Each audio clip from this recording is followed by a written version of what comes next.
Então, vamos abrir a Bíblia, por favor, aí em Efésios 1. Eu vou espelhar a tela para vocês aí daqui a pouco, mas antes a gente vai orar.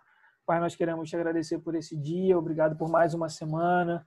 Obrigado, Senhor Jesus, porque por mais que a gente esteja em casa, é mais uma semana que a gente se reúne pela internet para estudar a sua palavra. Pedimos que o Senhor nessa noite nos dê espírito de sabedoria e de revelação. Pedimos que o Senhor acalme os nossos pensamentos, que o Senhor me dê clareza de pensamento, organize as ideias na minha mente, que o Senhor possa acalmar o nosso coração e a nossa mente de tudo aquilo que aconteceu durante a semana, para que nós possamos nos dedicar completamente ao Senhor nesses próximos minutos. Pedimos que o Senhor seja o centro da nossa vida, o centro das nossas decisões, o centro das nossas emoções. Pedimos que o Senhor governe soberano sobre todas as áreas. É o que nós te pedimos em nome de Jesus. Amém? Deixa eu só fazer uma pergunta. A Kelly está aí presente? Presente, amado mestre. Ah, tá, ok. É só porque tem um Rômulo e eu não sabia se a Kelly estava presente. Mas tudo bem. Então vamos lá. Efésios 1. A câmera está caindo. Efésios 1, versículo 3. Olha o que diz a Bíblia. Bendito seja o Deus e Pai de nosso Senhor Jesus Cristo, que nos abençoou com todas as bênçãos espirituais nas regiões celestiais em Cristo, como também nos elegeu nele antes da fundação do mundo, para sermos santos e irrepreensíveis diante dele em amor, e nos predestinou para si mesmo, segundo a boa determinação da sua vontade, para sermos filhos adotivos por meio de Jesus Cristo, para o louvor da glória da sua graça, que nos deu gratuitamente no amado. Esse é o texto que a gente vem trabalhando nas últimas semanas. Nós já paramos para falar sobre questões complicadas, como a doutrina da eleição, que está no versículo 4. Passamos aí pelo versículo 5, que fala sobre predestinação. E terminamos na semana passada essa parte que falou sobre predestinação e falou sobre filhos adotivos. E aí, eu vou espelhar aqui agora para vocês a tela. Deixa eu só botar vocês aqui para cima.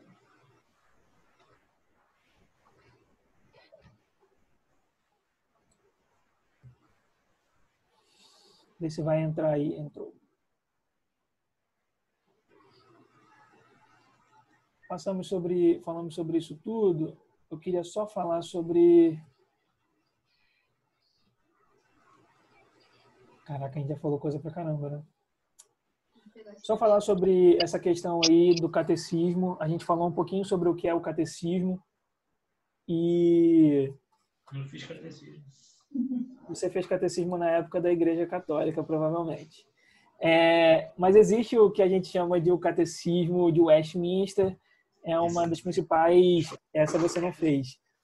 Essa é uma das principais declarações ou credos da Igreja Reformada, o Catecismo de Westminster, e tem o Catecismo Maior e o Catecismo Menor. A diferença é que o Catecismo Menor é um catecismo mais de base, o Catecismo Maior é mais aprofundado biblicamente. Então, o catecismo ele funciona na modalidade de perguntas e respostas, e a pergunta 34 do Catecismo Menor de Westminster é essa: o que é adoção? Porque Paulo fala lá no versículo 5 que e nos predestinou para si mesmo segundo a boa determinação da sua vontade, para sermos filhos adotivos por meio de Jesus Cristo. E aí, dos fundamentos aí da fé cristã é você saber o que é adoção, porque todos nós fomos adotados por Deus através de Cristo. Se não houvesse o sacrifício de Jesus na cruz, nós não teríamos sido adotados. Então, Paulo, quando ele começa a carta à igreja em Éfeso, falando sobre essa predestinação para sermos filhos adotivos, ele está lançando a base aí do Evangelho, ou seja, todos nós somos filhos adotados de Deus através da obra de Cristo na cruz. E aí a pergunta 34 do Catecismo Menor de Westminster é o que é adoção? E vem a resposta. A adoção é um ato de livre graça de Deus, pelo qual somos recebidos no número de filhos de Deus e temos direito a todos os seus privilégios. Eu lembro que eu falei na semana passada que a adoção, ela ressalta a graça de Deus. Deus não precisava me adotar nem te adotar, e mesmo assim, por graça, ele resolve fazer, ou seja, ele resolve nos adotar. E aí aqui, nós temos aí essa fala do John Stott. E aqui, eu vou ler e eu vou explicar isso, porque eu não falei isso na semana passada e eu não quero deixar de falar. Então, John Stott tentando responder essa pergunta. Poxa, por que Deus permitiu que o homem ficasse no Éden sabendo que ele ia pecar na sua presciência? Se Deus sabia, por que mesmo assim ele fez? E aí a Gisele até fez uma pergunta sobre a origem do mal, que é uma pergunta, como eu falei, muito mais filosófica do que bíblica. E aí, como eu falei com a Kelly também por fora, se você quiser saber disso, procure as coisas do R.C. Sproul e leia Agostinho e São Tomás de Aquino, que são os dois teólogos / filósofos que mais se debruçaram sobre isso. E aí John Stott, tentando responder essa pergunta, ele diz: talvez Deus tenha feito assim porque ele já havia predeterminado que ele queria o homem não apenas como criatura, mas como filho através do plano de adoção possível através de Jesus. Por que John Stott dá essa resposta? Porque se não houvesse a cruz, se não houvesse Jesus morrendo pelos nossos pecados, não haveria adoção. A adoção ela só acontece porque Jesus morreu na cruz por mim e por você. Sem Cristo morrendo na cruz, não existiria adoção. Então, John Stott respondendo, por que então, se Deus sabia de todas as coisas, por que ele permitiu que o pecado entrasse? Porque, aí John Stott dá essa resposta, porque ele sempre quis filhos e não criaturas. E aqui eu já falei sobre isso, mas eu quero dar um parêntese. O que é essa resposta do John Stott? O que significa isso? Isso é o que a gente chama, e você pode anotar, de teodiceia. Anote isso. Se você for parar para estudar um pouquinho sobre a origem do mal, que não é uma coisa que eu particularmente te aconselho a fazer, não porque você tem algum motivo, mas porque é uma coisa que não acrescenta muito. Eu te aconselho a aprender um pouquinho mais sobre essa palavra que é teodiceia. Deixa eu só achar Jean aqui. Jean, você está na sala? Sim. Você levantou a mão, não levantou? Isso. Só uma dúvida. Então, a adoção não tem nada a ver, não está ligado com salvação, né? Tá ligado com salvação. Por que está ligado com salvação? Porque se você foi salvo, você foi adotado. Não tem como você ser salvo e não ser adotado. Se você foi adotado, você foi salvo. Então, olha o que Paulo fala aí em Efésios 1. Efésios 1:4 e Efésios 1:5. Acompanha para mim na Bíblia. Como também nos elegeu nele antes da fundação do mundo para sermos santos e irrepreensíveis diante dele em amor. Então, Paulo está falando que o nosso momento da nossa eleição, da nossa escolha, é antes da fundação do mundo, e nós fomos eleitos nele para sermos santos e irrepreensíveis, para vivermos em santidade e para nós nos apresentarmos a ele como sacrifício vivo e agradável, como era o sacrifício dos animais ali no Antigo Testamento, e como Paulo vai falar em Romanos. E aí segue no versículo 5. E ele também nos predestinou para si mesmo, segundo a boa determinação da sua vontade, para sermos filhos adotivos por meio de Jesus Cristo. Então, a obra da salvação ela é uma obra completa. Quando você foi salvo, quando você foi escolhido, depois você foi chamado, depois você foi justificado, ou seja, você foi salvo. Nesse mesmo processo, porque Deus escolheu te salvar, ele também te adotou. Não tem como você ser salvo e não ser filho. Ficou claro? Thales. Ok. Oi, quem me chamou? Não, Flávia. É só para complementar essa pergunta. Sabe por quê? Porque Jean, semana passada, surgiu com uma pergunta aqui para mim e eu não soube responder. Tá ouvindo? Ok. Estou te ouvindo. Ele me perguntou o seguinte, a questão como você falou hoje aí, sobre o plano original de Deus já era a vinda de Jesus, né, a morte dele na cruz e a nossa salvação. Sim. Então, ele me perguntou assim, Flávia, então, e antes de Jesus vir, as pessoas que vieram antes de Jesus, essas pessoas não foram salvas, então? Porque Jesus ainda não tinha vindo. Aí eu não exatamente. soube responder. Não, exatamente. E aí existe uma discussão sobre o assunto, mas você precisa saber basicamente o seguinte. Deus, ele era Deus de um povo só no Antigo Testamento, que era o povo de Israel. Eu até trouxe um texto que está em Romanos 11. Para você responder essa pergunta, leia Romanos 11 inteiro. Se der tempo, eu vou falar um pouquinho sobre Romanos 11, mas Paulo trata sobre essa questão em Romanos 11. Deus, então, ele vem no Antigo Testamento para um povo só, que era para o povo de Israel. O povo de Israel não recebeu, então foi aberto aos gentios. Mas aí você precisa sempre lembrar que ao longo da história existiram pessoas que não foram crentes e que mesmo assim Deus abençoou, ou seja, que não foram crentes, eu vou consertar, que não eram do povo de Israel, mas mesmo assim Deus abençoou. No Antigo Testamento, você para ver Raabe, que não era uma israelita, ela não era uma judia, e mesmo assim Deus abençoou e Deus fez que Jesus viesse da geração dela. Então, sim, Deus vem principalmente para um povo específico, que era o povo de Israel, mas era possível que as pessoas fossem salvas. Agora, mesmo essas pessoas de fora, elas precisavam crer em Deus. A fé era necessária, era necessário se submeter a Deus. Mas sim, no Antigo Testamento, Deus era Deus de um povo só. O que aconteceu com essas pessoas? Não sei. E aí existe uma questão dessa discussão. Algumas pessoas acham que todos foram salvos depois de Cristo, outras acham que isso não aconteceu. Eu, particularmente, não tenho uma resposta para isso. E eu vi a pergunta sobre a origem do mal, eu estava vendo uma aula do Sproul sobre...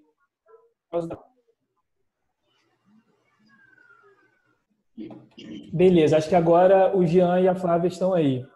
Então, eu estava tentando responder isso para o Jean. Existem algumas questões na Bíblia que elas simplesmente não têm uma resposta. A Bíblia não nos diz tudo. E tudo bem. Isso é uma maneira da gente se submeter à soberania de Deus. E algumas coisas a gente não tem que entender, a gente precisa aceitar. Agora, em relação à pergunta dele, de fato, no Antigo Testamento, Deus era Deus de um povo só, que era o povo de Israel. Mas nem por isso deixaram de existir casos em que pessoas que não eram israelitas foram salvas. O exemplo que eu trouxe era o exemplo de Raabe. Raabe, ela não era uma israelita, ela não era uma judia, e mesmo assim ela foi escolhida e usada por Deus para vir dela a descendência de Jesus. Agora, isso muda no Novo Testamento, quando a salvação ela passa a ser disponível para judeus e gentios, sempre lembrando que existe essa discussão sobre e essas pessoas que morreram antes de Cristo. Algumas pessoas acham que elas foram salvas, outras pessoas dizem que elas não foram salvas porque não estava disponível. Agora, dizer que elas não foram salvas porque elas a salvação não estava disponível não é verdade. Porque existiram justamente casos de pessoas que não eram de Israel e que foram abençoados pelo Senhor. Ainda sobre essa questão da salvação, é necessário que vocês tenham em mente o que Paulo fala em Romanos. Deixa eu abrir aqui a minha Bíblia.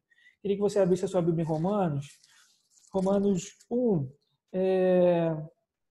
Paulo vai falar sobre a revelação de Deus na moral do homem. Na verdade, é Romanos 2. Romanos 1 ele vai falar sobre a revelação natural, que é Deus se revelando na natureza. É o que o salmista fala em Salmo 19 também. E Romanos 2,13, pois diante de Deus não são justos os que somente ouvem a lei, mas também os que praticam. Estes serão justificados. Porque quando os gentios que não têm lei praticam as coisas da lei por natureza, embora não tenham lei, tornam-se lei para si mesmos, demonstrando que o que a lei exige está escrito no coração deles, tendo ainda o testemunho da sua consciência e dos seus pensamentos que ora os acusam, ora os defendem. Versículo 16. Isso acontecerá no dia em que Deus julgar os pensamentos secretos do homem por Cristo Jesus, segundo o meu evangelho. Tem um texto na Bíblia que Paulo vai falar que esses homens não têm desculpa. Romanos 1, versículo 19. Pois o que se pode conhecer sobre Deus é manifestado entre eles, porque Deus lhes manifestou. Pois os seus atributos invisíveis, seu eterno poder e divindade, são vistos claramente desde a criação do mundo e percebidos mediante as coisas criadas, de modo que esses homens são indesculpáveis. Porque mesmo tendo conhecido a Deus, não o glorificaram como Deus, nem lhes deram graças, pelo contrário, tornaram-se fúteis nas suas especulações e o seu coração insensato se obscureceu. O que fala aqui no versículo 20 é muito forte.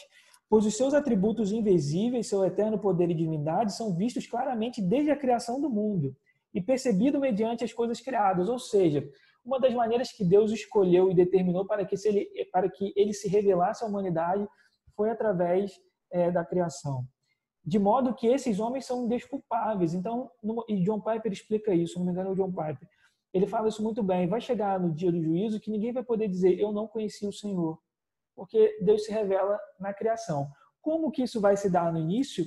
Eu não sei. Agora, a Bíblia é muito clara ao dizer que essas pessoas são indesculpáveis, elas não podem dizer que elas não conheciam a Deus.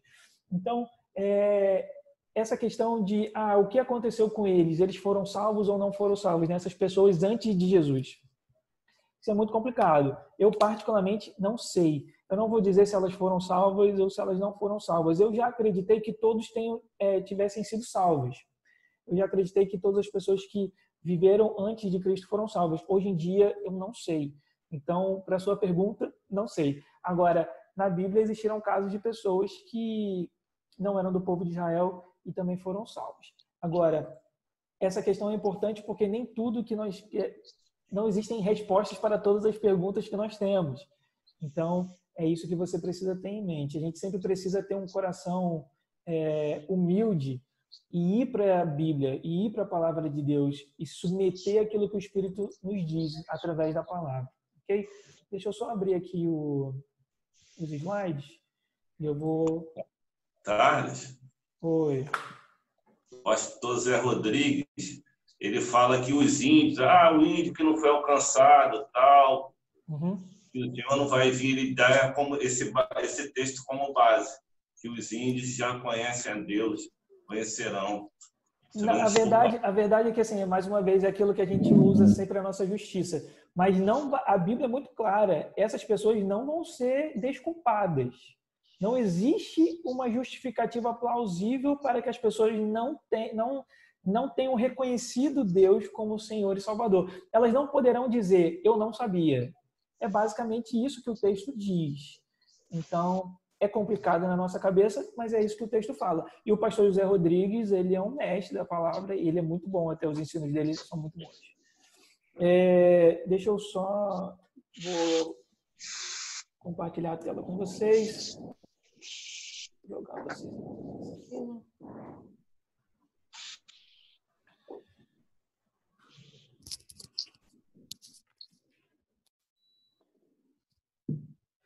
E aí eu estava falando sobre essa questão do John Stott, que ele tentou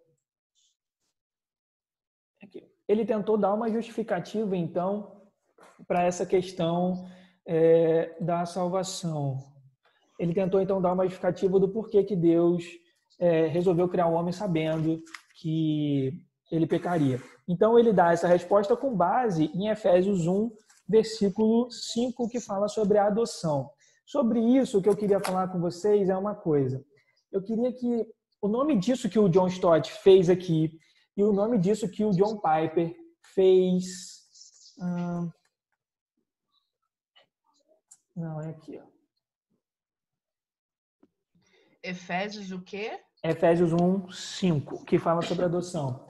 Isso que o John Piper faz aqui, nessa tela, que eu vou chegar para vocês daqui a pouco, mas essa fala que o John Stott fala sobre adoção é o que a gente chama de uma teodiceia. Se você estiver anotando, anote. Isso é o que a gente chama de uma teodiceia. Esse termo aparece através de um alemão chamado Leibniz, e ele escreveu um livro chamado Ensaio da Teodiceia. É um livro de filosofia. O que o Leibniz fala é o seguinte: ele tenta dar uma justificativa para Deus sobre o pecado. Então, quando John Stott ele diz, que ele fala, talvez Deus tenha feito assim porque ele já havia predeterminado que ele queria o homem não apenas como criatura, mas como filho, ele cria uma teodiceia. A teodiceia significa defesa ou justificativa de Deus. E aí, por que eu quis dizer isso? Porque ao mesmo tempo que esse tipo de coisa é aceitável, ele também é perigoso. Porque Deus não precisa ser defendido e Deus não precisa ser justificado. Deus, na verdade, não precisa explicar para mim e para você o porquê que, mesmo ele sabendo que o pecado existiria, porquê que mesmo assim ele quis criar um homem. Ele é soberano. E não existe uma teodiceia perfeita. Tanto que John Stott ele vai dar essa justificativa e o John Piper dá essa justificativa aí que eu botei na sua tela. Deus usou a queda do homem, o pecado na terra... Deus usou a queda do homem, o pecado na terra e a corrupção da criação para revelar de maneira mais intensa a sua graça, misericórdia e amor. Deus planejou magnificar a misericórdia, graça, paciência, amabilidade, bondade, ira e justiça de seu Filho antes de Adão existir, através da cruz. Então, quanto Quanto a Teodiceia de John Stott era baseado na adoção, a Teodiceia de John Piper é baseado na graça. Então, são duas pessoas, homens de Deus, grandes homens de Deus e teólogos, que tentaram justificar... Eu só queria saber quem está com o microfone aberto, que eu vou fechar. Que tentaram justificar essa questão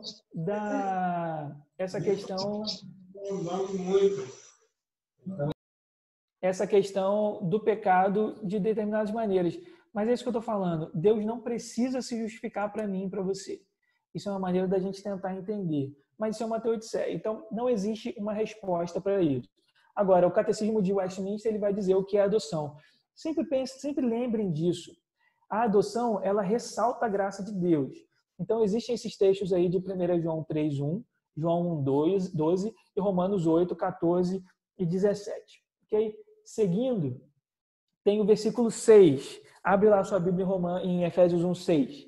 E diz o seguinte: para o louvor da glória da sua graça que nos deu gratuitamente no amado. O que foi para louvor da glória da sua graça? Todas as coisas que o Senhor fez aí do versículo 3 ao versículo 5. Ou seja, Ele nos abençoou, Ele nos elegeu, Ele nos predestinou e Ele nos adotou. E Ele fez isso tudo para o louvor da glória da sua graça, que nos deu gratuitamente no amado. Então, eu botei isso aí na tela para vocês. A expressão para louvor da sua glória, ela aparece 3 vezes. Isso dá ênfase. Do versículo 3 ao versículo 14, ela aparece 3 vezes. Esse no amado aí, como acredito que vocês já saibam, é Cristo. Abre a sua Bíblia rapidinho lá em Mateus 3:17, que não deu tempo da gente falar na semana passada. Mateus 3, versículo 17. É o texto que fala aí sobre o batismo de Jesus. Logo depois que Jesus sai das águas, o Pai fala isso. E uma voz do céu disse: este é o meu filho amado, de quem eu me agrado. Então, todos esses outros textos que eu botei, Mateus 17:5, João 3:35, Colossenses 1, do 13 ao 16, todos eles trazem essa expressão aí, no amado. E aí, eu só vou ler isso de novo, porque eu falei correndo. Mas John Piper, ele tentando dar uma resposta do porquê que Deus resolveu criar um homem sabendo que o pecado existiria, ele coloca isso. Deus usou a queda do homem, o pecado na terra e da corrupção da criação para revelar de maneira mais intensa a sua graça, misericórdia e amor. E aqui você precisa ter em mente, sem pecado não existe graça. Sem pecado não existe Jesus morrendo na cruz. Porque a graça e a morte de Cristo na cruz é uma resposta direta ao pecado. Então, John Piper ele fala que Deus, quando criou todas as coisas, ele já tinha em mente que o pecado existiria. E mesmo assim, ele segue com o seu plano de criação, porque ele viu que essa seria uma maneira dele revelar de uma maneira mais intensa a sua graça e o seu amor. E aí tem essa transição do texto.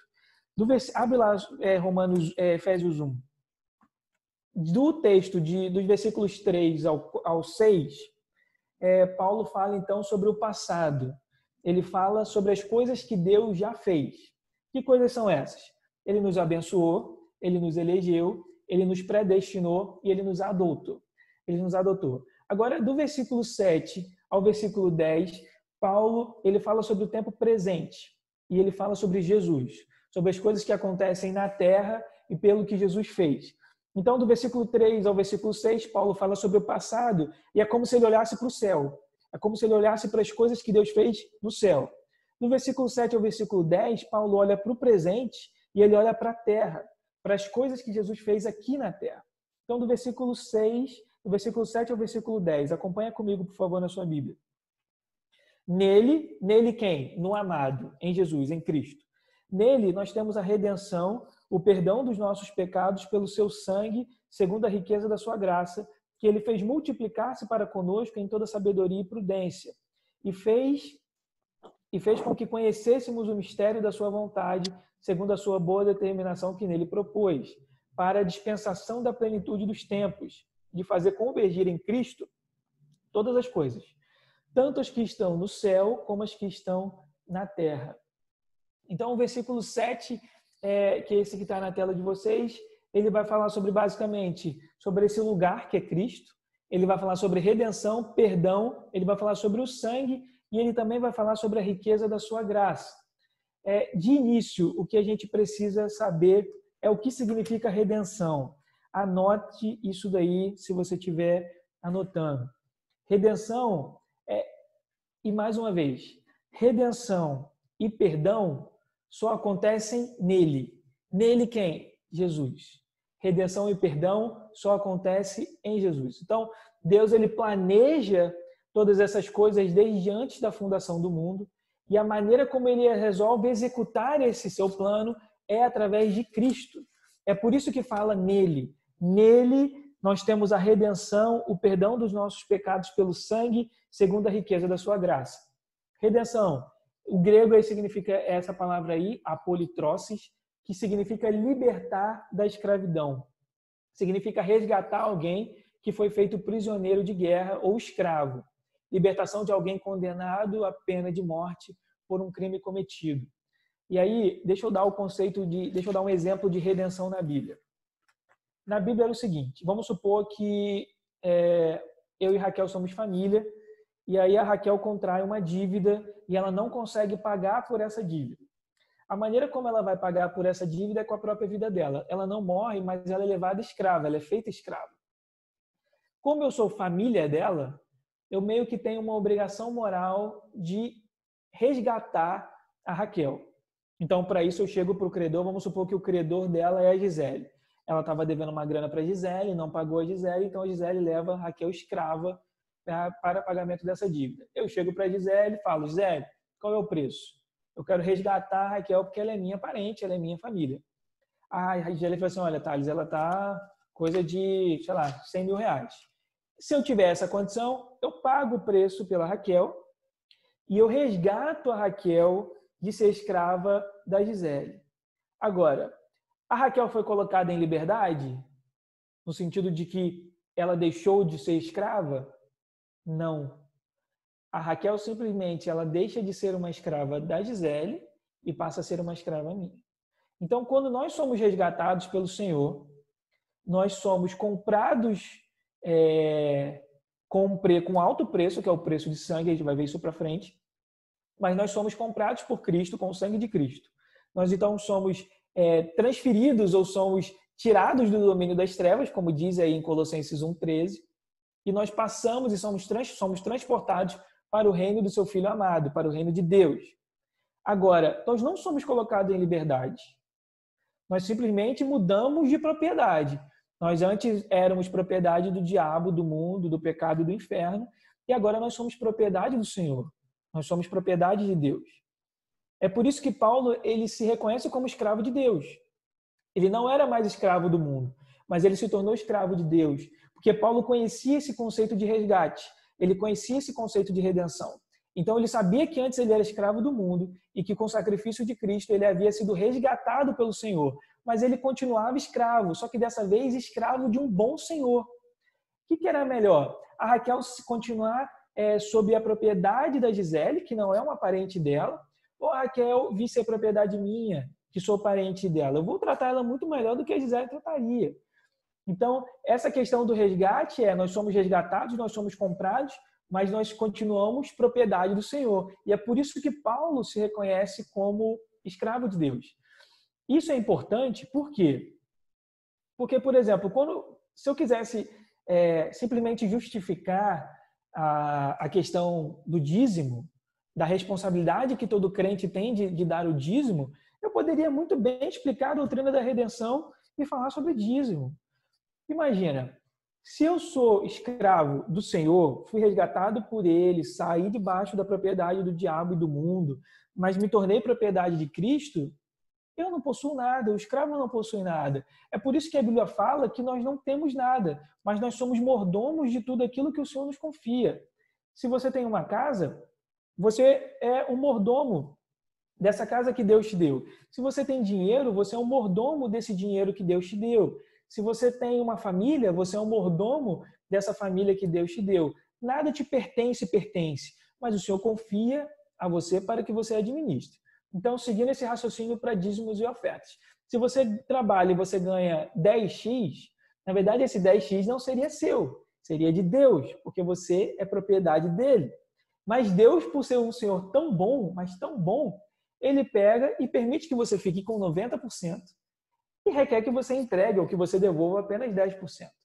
O dízimo, eu não falo nem obrigatoriedade, mas a responsabilidade do dízimo, ela é uma responsabilidade que surge da sua consciência. Beleza, eu fui resgatado. Eu sou um mordomo.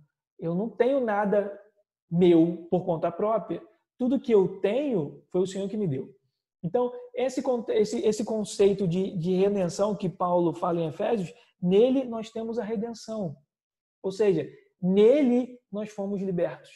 Nele nós fomos colocados em liberdade. Nele nós saímos da escravidão e da propriedade do diabo e nós fomos transportados para o reino de Deus. Olha o que Paulo fala em Colossenses 1,13.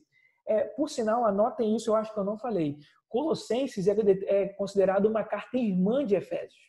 Então, muito do que Paulo fala em Efésios é explicado ou é complementado ou é reforçado em Colossenses. Então, por isso que a gente vai ver muita coisa do que eu falo aqui, Paulo também fala em Colossenses. Então, olha o que Paulo fala em Colossenses 1,13. Ele nos tirou do domínio das trevas e nos transportou para o reino do seu Filho amado. E aí, mais uma vez, esse conceito e essa palavra tirou no grego, não é tirar, vem aqui, Alexandre, eu vou te pegar pelo braço, nós vamos caminhar até o outro lado da fronteira. Não é isso.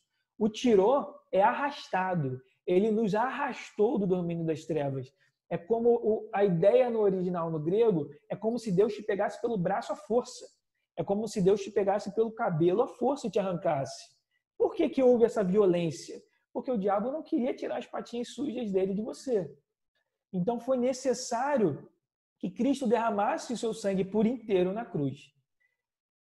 Todo ato, e aqui preste atenção nisso, todo ato de salvação é um ato extremamente violento. Não é um conto de fadas no sentido Disney. Não é um passeio no parque. É uma guerra. Houve uma batalha. Houve uma... É violento. Se vocês viram aquele filme do C.S. Lewis, As Crônicas de Nárnia, C.S. Lewis era um teólogo, um cristão, e as Crônicas de Nárnia falam bastante sobre Cristo. O Aslan, o rei, o leão, ele representa Jesus. Então, quando o Aslan, por exemplo, ele vai e ele se sacrifica lá na pedra, você vê todos os capirotos ali em volta fazendo festa, aquela coisa toda. Aquilo de fato aconteceu no inferno, pelo menos eu acredito que isso aconteceu. Houve um ato de violência e aquilo era uma batalha, aquilo era uma guerra. Então, quando Cristo morre na cruz, ele vence uma batalha. Quando Colossenses 1,13 aconteceu, ele aconteceu com um ato de violência. Cristo, Jesus, nos tirou violentamente do domínio das trevas e nos transportou violentamente para o reino do seu Filho amado. Ele nos tirou. Se Cristo fez tamanho ato tão agressivo, tão violento, será que ele permitiria que aqueles que ele tirou se perdessem ao longo do caminho? A Bíblia diz que não. A Bíblia diz, deixa eu admitir, Rômulo, aqui. A Bíblia diz que Deus, ele conserva os seus. Jesus, ele conserva os seus. Esse ato de que Deus nos tirou foi de extrema violência. Então, ele nos tirou do domínio das trevas e nos transportou para o reino do seu Filho amado. Isso é violência. E Cristo faz isso como? Quando ele derramou todo o seu sangue na cruz, por mim e por você. Ok? Seguindo. Significa um outro significado, significa comprar e deixar livre mediante pagamento de um preço. Que preço foi esse? O sangue de Jesus. Efésios 1,7. Nele nós temos a redenção e o perdão dos nossos pecados pelo sangue, segundo a riqueza da sua graça. Qual foi a moeda? Qual foi o preço? Foi o sangue. O sangue de Cristo foi o preço que foi pago. Vai lá para a primeira de Pedro, primeira epístola de Pedro, primeira carta de Pedro, capítulo 1, versículo 18. Sabendo que não foi com coisas perecíveis como prata ou ouro que foste resgatados da vossa maneira fútil de viver, recebida por tradição dos vossos pais, mas fostes resgatados. Olha o conceito de resgate que eu expliquei agora há pouco. O conceito de redenção que eu expliquei agora há pouco. Mas fostes resgatados pelo precioso sangue, como de um cordeiro sem defeito e sem mancha, o sangue de Cristo. Conhecido desde quando? Já antes da fundação do mundo, mas manifestado no fim dos tempos em vosso favor. Mais uma vez aqui, nós temos aí o tempo da salvação, o tempo da eleição. Quando que Cristo foi apontado ou foi separado como cordeiro expiatório, como o cordeiro vicário? Quando que isso aconteceu? No versículo 20. Conhecido já antes da fundação do mundo, antes de todas as coisas serem criadas, Cristo já era o nosso cordeiro que tiraria o pecado do mundo. Agora, o que diz o versículo 18? Sabendo que não foi com coisas perecíveis, como prata ou ouro, que foste resgatado da maneira fútil de viver, recebida por tradição dos vossos pais. Ou seja, o sangue de Cristo não é perecível. O sacrifício de Jesus, ele é perfeito e ele é eterno. Ele não perde o seu valor. Ele não é igual uma nota de dinheiro que mofa com o tempo. O sangue de Cristo, ele não perece. Ele fica eternamente diante do Senhor. O sacrifício de Jesus, ele é eterno. Isso é interessante, porque o sacrifício de Jesus, ele acontece em qual tempo? Existe o tempo de Deus e existe o tempo cronológico. Existe o tempo Cronos, né? Que é esse daqui. E existe o Kairos. O Tiago, meu cunhado, que gosta de falar sobre isso. Existe o Cronos, que é o nosso tempo. Hoje nós estamos aqui nessa sexta-feira, sei lá que horas já são, e é o tempo presente, é o Cronos. Mas existe também o tempo Kairos, que é onde Deus habita e onde não existe tempo. Olha o que Cristo faz. Jesus, ele é uma ponte. É ele que é o nosso mediador. É ele quem nos liga novamente com o Pai. A Bíblia, e Paulo vai falar isso em Coríntios, que é ele quem nos reconcilia com Deus, porque nós estávamos brigados com Deus em nossos pecados. Então, Cristo está aqui na Terra. Cristo está aqui na Terra no tempo Cronos. E ele derrama todo o seu sangue na cruz. Olha que beleza, recebi aqui a mensagem do Zoom falando que eu não tenho mais os 40 minutos. Glória a Deus. Seguindo. Então, Cristo está aqui na Terra e ele está no tempo Cronos e ele derrama todo o seu sangue na cruz. Fazendo isso, ele faz uma conexão com o tempo Kairos de Deus. Esse sacrifício que foi feito aqui, nesse tempo que passa, ele tem reflexo na eternidade. Por quê? Justamente pelo que Pedro fala no versículo 18. O sangue que foi derramado na cruz de Cristo, ele não perece, ele é eterno. Houve essa ligação entre a nossa dimensão e a dimensão de Deus naquele momento. E a gente vai ver isso mais para frente. E graças a essa ligação, Deus planejou unificar todas as coisas em Cristo.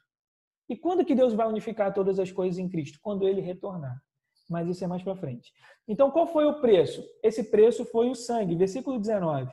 Mas fostes resgatado pelo precioso sangue, como de um cordeiro sem defeito e sem mancha, o sangue de Cristo. Então, qual foi o preço que foi pago? O sangue de Cristo. Quando isso acontece, nós fomos, olha o que está escrito na tela, nós fomos redimidos e nós estamos livres da lei, da escravidão, do pecado, do mundo e do poder de Satanás. Então, vamos lá. Nós fomos redimidos e estamos livres da lei. Abre a sua Bíblia, por favor, em Gálatas 5. Gálatas 5. Esses são todos os efeitos do sangue de Jesus. Gálatas 5, versículo 1. Para a liberdade foi que Cristo nos libertou. Portanto, permanecei firmes e não vos sujeiteis novamente a um jugo de escravidão. Nós estamos livres da lei no sentido de que nós não precisamos guardar todas essas leis de Levítico, de Números, na verdade não é nem de Números, é de Deuteronômio, que é a repetição da lei. Nós não precisamos fazer isso, porque Cristo morreu. E aí nós estamos, então, livres em Cristo. Além disso, nós fomos livres da escravidão do pecado. Abra sua Bíblia lá em Romanos 6:1. Romanos 6, versículo 1. Que diremos então? Permaneceremos no pecado para que a graça se destaque? Não. A graça e a salvação e a eleição nunca vão ser justificativas para que vocês vivam em pecado. Muito pelo contrário. Ela é poder do Senhor e ela é aquilo que nos capacita para que nós vivamos em santificação, para que a gente viva uma vida de santidade. E não nessa coisa, eu já estou salvo, então eu vivo da maneira como eu quero e eu vou pecar porque eu já estou salvo. Não. Pessoas que vivem um estilo de vida em pecado, na verdade, elas nunca foram salvas. Essa é a questão. Okay? Nunca foram salvas. Além disso, nós fomos livres do mundo. Volta lá para Gálatas. Gálatas 1, versículo 4. Gálatas 1, versículo 4. Livres do mundo. Que se entregou a si mesmo pelos nossos pecados. Está falando de Jesus. Que se entregou a si mesmo pelos nossos pecados para nos livrar deste mundo mal, segundo a vontade do nosso Deus e Pai. Então, quando Jesus ele nos redime, quando Jesus ele morre na cruz, ele também nos liberta desse mundo mal. Qual é a nossa esperança, gente? A esperança é que nós somos seres espirituais tendo uma experiência natural. Nós estamos aqui, mas nós não somos daqui. Nós somos cidadãos brasileiros, mas a nossa pátria é a eternidade, é o céu, como Paulo nos diz. Então, quando Jesus ele morre na cruz, ele nos liberta desse mundo mal. Nós vamos ficar aqui eternamente? Não. Nós vamos viver, quando eu falo aqui eternamente, é nesse mundo corrompido, ok? Não estou falando que a gente vai virar fantasma e morar no céu pro resto da vida, não. Não estou falando disso, até porque a Bíblia não nos dá base bíblica para isso. Agora, nós vamos viver presos nesse mundo corrompido eternamente? Não. Além de tudo, nós fomos libertos do poder de Satanás. Abre lá Colossenses, que eu não li o versículo 14. Abre, por favor, lá Colossenses, versículo 1, do 13 ao 14. Colossenses, versículo 1, do 13 ao 14.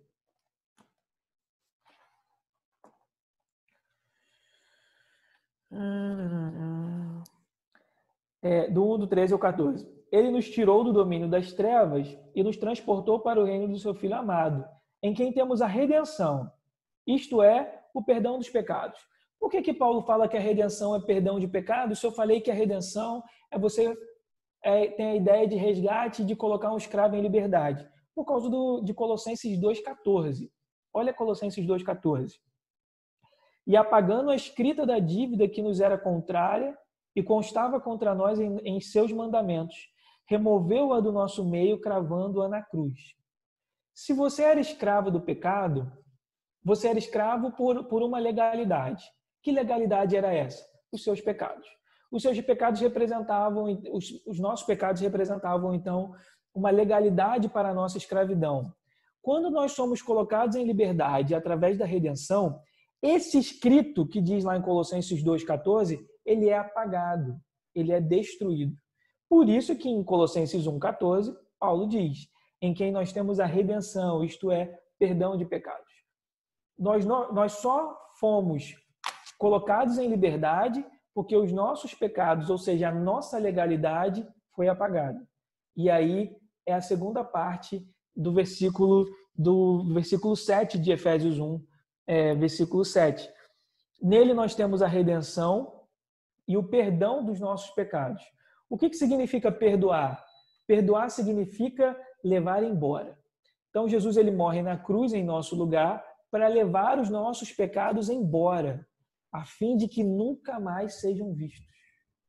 Isso é muito importante do ponto de vista do Senhor. Não sei se eu vou conseguir explicar isso, é uma ideia que está na minha cabeça muito clara, mas vamos lá. A Bíblia diz o seguinte, que as nossas orações, elas são como um memorial diante de Deus. Ou seja, elas servem para nos trazer, elas servem constantemente para lembrar a Deus. As nossas orações então são como um memorial diante de Deus. Então vamos supor aí que eu tenha me convertido com 10 anos de idade. Eu não me lembro quantos anos eu me converti. Mas vamos supor que eu me converti com 10 anos de idade, hoje eu tenho 30. Vou fazer 30 semana que vem, não sei. Algum dia aí esse mês. Vamos supor então já são 20 anos orando. as minhas orações de 20 anos estão constantemente diante de Deus, como se elas acabassem, como se elas tivessem sido feitas agora, 10 segundos atrás. Elas estão constantemente diante de Deus. Por quê? Porque não existe passado, presente e futuro para Deus. Então, as minhas orações da minha vida inteira estão diante de Deus como se elas tivessem acabado de sido feitas. Da mesma maneira, são os nossos pecados. Não existe essa coisa de, eu pequei há 20 anos atrás, eu pequei há 10 anos atrás, ou eu pequei ontem. Sem esse perdão, ia ser como se os seus pecados estivessem constantemente diante de Deus, como se você tivesse acabado de cometê-los. Por isso que perdoar, no sentido de levar embora, é tão importante. Quando Jesus nos perdoa, ou seja, ele leva os nossos pecados embora, é como se ele tirasse da vista do Senhor todos os nossos pecados. É como se ele limpasse de diante de Deus todos os nossos pecados. Porque se isso não tivesse acontecido, os nossos pecados ficariam constantemente diante de Deus. E Deus sempre se lembraria deles. É por isso que a Bíblia fala que os nossos pecados são lançados no mar do esquecimento. Eles foram tirados da vista do Senhor para que ele não se lembre mais. Diferente das nossas orações, que são mantidas diante de Deus para que ele sempre se lembre, como um memorial diante de Deus. Então, o perdão de Cristo, quando Deus nos perdoa, ele leva embora de vez para que os nossos pecados nunca mais sejam vistos pelo Senhor e para que os nossos pecados nunca mais sejam lembrados pelo Senhor. É por isso que o perdão de Cristo ele é completo. Olha o que diz aí em João 1:29. Se alguém quiser fazer alguma interrupção, pode fazer, porque eu não quero que essa parte fique confusa, ok? João 1:29.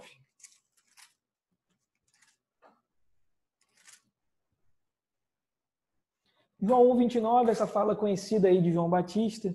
No dia seguinte, João viu a Jesus que vinha em sua direção e disse: Este é o Cordeiro de Deus que tira o pecado do mundo.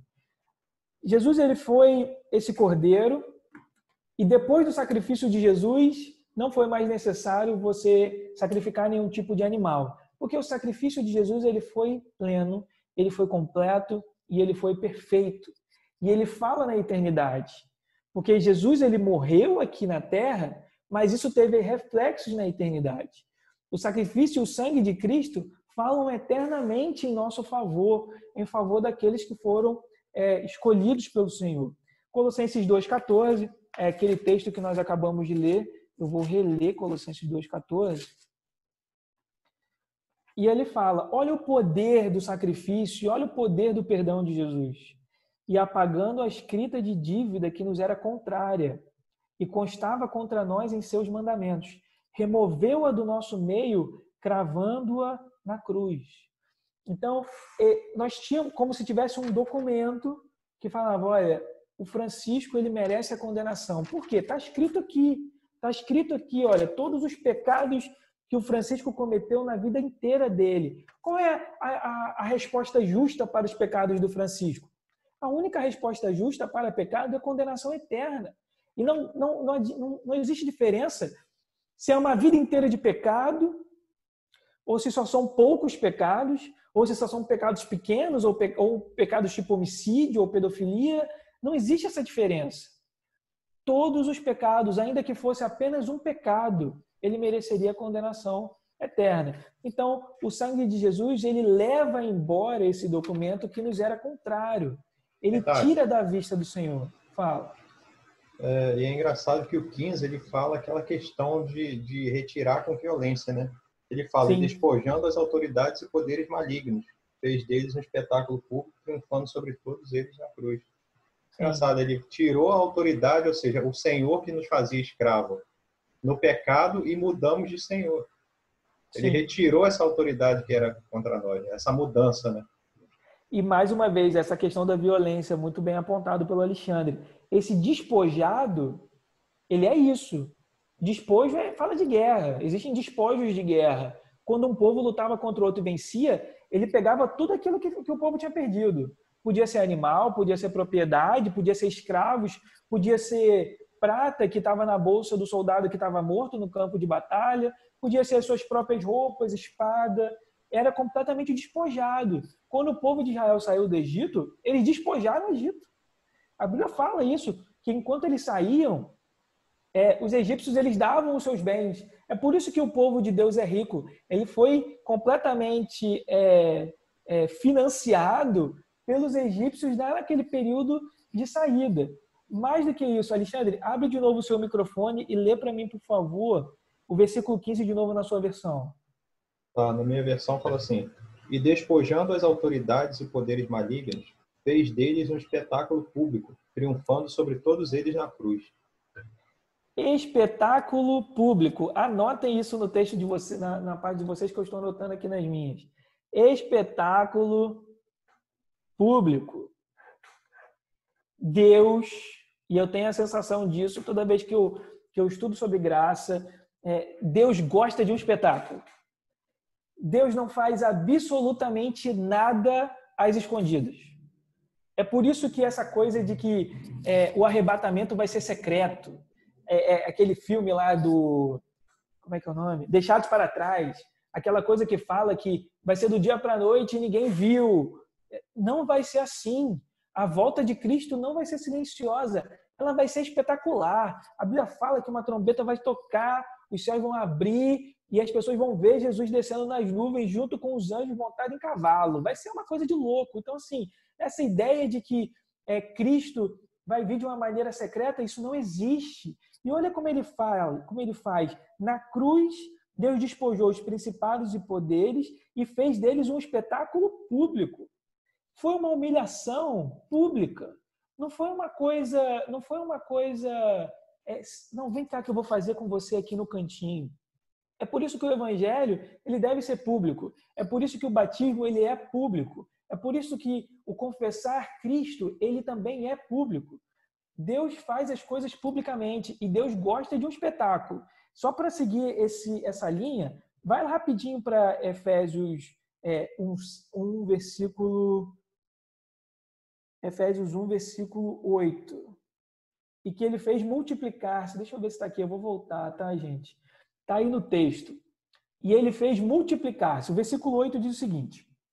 E ele fez, versículo 7. Nele temos a redenção, o perdão dos nossos pecados pelo seu sangue, segundo a riqueza da sua graça, que ele fez multiplicar-se para conosco com toda sabedoria e prudência, ou entendimento. O texto aí, essa expressão multiplicar-se, em inglês significa isso aí, lavished on us, que significa esbanjou em nós. Então, quando diz aí, olha, no versículo 8, significa que Deus, em Cristo, esbanjou em nós toda sabedoria e prudência. Mais uma vez, da mesma maneira que ele fez um espetáculo público lá em Colossenses 2,14, Deus esbanjou em nós toda sabedoria e prudência. Ou seja, ele fez um espetáculo em nós, ou ele fez um espetáculo no homem, que foi nos dando essa sabedoria e prudência. Deus gosta de um espetáculo, Deus não faz absolutamente nada escondido. E quando John Piper ele explica isso aqui, que fala que Deus usou a queda do homem, do pecado na terra e da corrupção da criação para revelar de maneira mais intensa a sua graça, John Piper ele explica que é como se Deus estivesse esbanjando a sua graça. Ele queria é aquilo que a gente fala para a criança, nossa, você é amostrado, né? Deus queria mostrar a sua graça. Ele queria revelar de uma maneira espetacular a sua graça. Como que ele faz isso? Deixando e permitindo que o pecado entrasse. Porque se o pecado não entrasse, não haveria motivo de graça. Se o pecado não entrasse, não haveria o escândalo da cruz. E é justamente essa expressão que Paulo usa. A cruz, ela é escandalosa. Ela é um espetáculo chamativo. Deus esbanja a sua sabedoria e o seu entendimento em nós. Então, seguindo, o perdão de pecados, então, significa essa questão. Ele é completo, o perdão de Cristo ele é completo, e ele é perfeito, e ele é eterno. Até aí existe alguma dúvida? Ok, vamos seguir. Riqueza da sua graça, vai lá para Efésios 1:7. Nele temos a redenção, o perdão dos nossos pecados, pelo quê? Pelo seu sangue. Segundo a riqueza da sua graça. Eu vou voltar aqui porque eu esqueci de falar isso aqui, olha. O finalzinho dessa tela foi de graça, mas foi caro. O sangue, a nossa salvação, ela foi gratuita, no sentido de que nós não temos participação alguma nela, mas ela custou muito. Ela custou Jesus, isso é muito louco, ela custou que Jesus, que também é Deus, abrisse mão da sua divindade para vir na terra como homem, andar como homem e morrer como homem na cruz, que era o pior tipo de morte da época, morrer uma morte de crucificação pelos nossos pecados, sem que ele tivesse qualquer pecado. Então, nós somos salvos pela graça, mas o preço que foi pago foi muito alto. Nós estamos falando de Deus abrindo mão da sua divindade. Ele abriu mão da sua divindade, como diz Filipenses, e ele não retornou ao seu estado de divindade anterior. Deus é homem e Deus é Deus. Jesus, ele é homem e ele é Deus. Ele tem essa dupla divindade. Ele é completamente Deus e ele é completamente homem. Mas nós estamos falando de Jesus, Deus, abrindo mão da sua divindade para viver como homem. Então, assim, a nossa salvação, ela foi gratuita, ela foi de graça, mas ela custou muito alto. Uma outra questão, que é o que diz aí embaixo. Da mesma maneira, hoje, é de graça, como a gente tem aí a coisa na igreja, né? É de graça, mas existe um preço. Então, tudo que Deus faz por mim e por você é por graça. Mas existe um preço. Você não pode se apoiar na graça de Deus para ser um crente mesquinho, para ser um crente pobre, para ser um cristão medíocre, essa é a palavra. Você não pode se apoiar na graça de Deus para ser um cristão medíocre. Você precisa pagar o seu preço. Você precisa de vida de oração, você precisa da prática do jejum, você precisa dedicar a Bíblia, você precisa se dedicar às disciplinas espirituais individuais e as coletivas, você precisa insistir em congregar. Não é porque você é salvo pela graça que você vai ser uma pessoa medíocre. É de graça, mas existe um preço. Você precisa pagar um preço. Ok? Isso eu só queria fazer essa consideração. Efésios 1, versículo 7. Nele nós temos a redenção, o perdão dos nossos pecados pelo seu sangue, segundo o quê? Segundo a riqueza da sua graça. Então, graça é isso aí, é favor imerecido, e riqueza da sua graça. Significa que esse favor imerecido não falta, ele é abundante. É por isso que não existe uma cota. O Francisco ele só vai ter perdão para, 1000 pecados. Se o Francisco pecar 1001 vezes, aí não. A graça esgotou. Aquela medida de graça que Deus separou para o Francisco acabou. Não. Por quê? Porque existe uma riqueza de graça. Significa que esse favor imerecido, ele é abundante. Ele não falta. Ele é suficiente. Ok? Seguindo aí, versículo 8. Alexandre, eu não sei quanto tempo que eu tenho de gravação. Você consegue ver? Não me diz aqui, tá? De quanto tempo tem. Mas tem mais de 1 hora já, cara. Porque tem um pedacinho do outro, de meia hora do outro, mais essa hora. Então eu só vou falar o versículo 8 e a gente para. Versículo 8. Em que ele fez multiplicar-se para conosco em toda sabedoria e prudência. Mais uma vez, deixa eu liberar isso aqui. Mais uma vez, se multiplicar-se aí significa isso, esbanjar. Então, Deus, através de Cristo, esbanjou em nós toda sabedoria e prudência. Ou seja, ele não apenas nos redimiu e nos perdoou, mas ele também nos deu a capacidade para que a gente conseguisse entender Deus, para que nós conseguíssemos compreendê-lo, para que nós pudéssemos hoje estar falando de coisas espirituais. Porque quando você para dizer e quando você para tentar explicar a doutrina da eleição para uma pessoa que não é crente, ela é absurda. ela é absurda para pessoas que são crentes. Não é verdade, Gisele? É difícil de entender a doutrina da eleição. Você imagina tentar você falar sobre isso para pessoas que não são espirituais. Você tentar falar sobre o arrebatamento. Você tentar explicar que Jesus vai voltar e ele vai governar a terra fisicamente. Quando a gente fala esse tipo de coisa para pessoas que não são espirituais, elas não conseguem entender. Por que elas não conseguem entender? Porque Deus não iluminou o entendimento delas como ele fez conosco aqui no versículo 8. Então, em Cristo nós não somos apenas redimidos e perdoados, mas nós também temos um entendimento iluminado para compreendê-lo. Olha o que diz Efésios 1, versículo 17 e 18. Para que o Deus do nosso Senhor Jesus Cristo, o Pai da glória, vos dê o espírito de sabedoria e de revelação no pleno conhecimento dele, sendo iluminados os olhos do vosso coração, para que saibais qual é a esperança do chamado que ele vos fez, quais são as riquezas da glória da sua herança nos santos. Nós só entendemos isso, nós só entendemos qual é a nossa esperança no nosso chamado, a esperança na nossa salvação, quando nós recebemos entendimento, quando nós recebemos sabedoria e entendimento. Só para eu dar um exemplo disso. Vai para 1 Coríntios 2. Eu não vou explicar esse texto hoje, porque ele é grande. Eu só quero que você leia comigo. 1 Coríntios 2, versículo 10 e 16, ao 16. 1 Coríntios 2, do 10 ao 16. Olha o que diz. Deus, porém, revelou-as a nós pelo seu Espírito, pois o Espírito examina todas as coisas, até mesmo as profundezas de Deus. Pois quem conhece as coisas do homem, senão o Espírito do homem que está nele? Assim também ninguém conhece as coisas de Deus, a não ser o Espírito de Deus. Não temos recebido o Espírito do mundo, mas sim o Espírito que vem de Deus, a fim de compreendermos as coisas que nos foram dadas gratuitamente por Deus.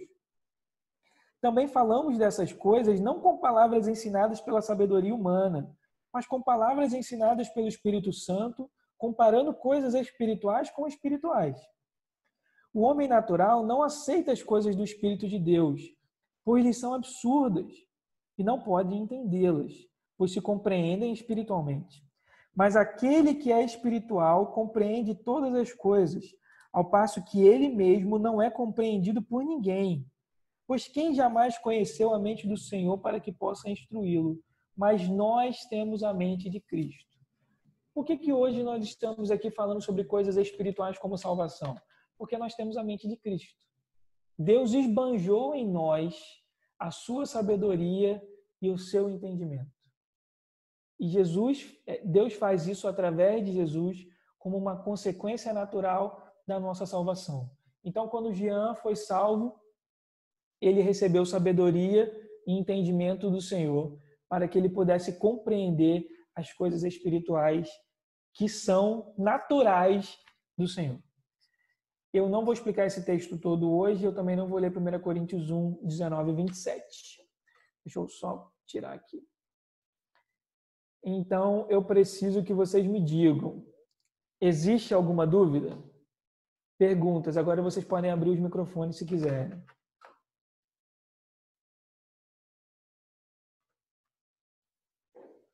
Abram os microfones e abram as câmeras, por favor. Vamos tirar uma foto. Thales. Alexandre, tira uma foto para mim, por favor, daí, se você puder, do print da tela. Beleza. Eu vou botar no full screen. Tirando a tela toda. Fala, Márcio. É sobre... Não, você falando aí a respeito da violência, né? Uhum. De Deus agir com violência. Eu lembrei daquela palavra lá de... Até procurei aqui, Mateus 11, 12, que fala, né? Desde os dias de João Batista, né? O reino dos céus. Aí eu peguei até uma versão aqui que fala, é tomado por isso com força, né? E os que usam de violência se apoderam dele, né? É Mateus o quê? 11 o quê? É 11 e 12 aqui. Sim. Mateus 11 e 12. Também a respeito daquela, da versão de Alexandre, né, que falou do espetáculo público, a minha versão no final falava assim, desfile de vitória. Desfile de Vitória. E é muito interessante esse desfile de Vitória, porque quando a gente pega e para estudar Apocalipse 19, que fala sobre o retorno de Cristo, realmente é um desfile. Realmente é Cristo esbanjando o seu poder para todo mundo ver. Então, assim, talvez assim a gente entenda melhor a palavra triunfar, né? Aquela coisa assim. Exato. O máximo, assim.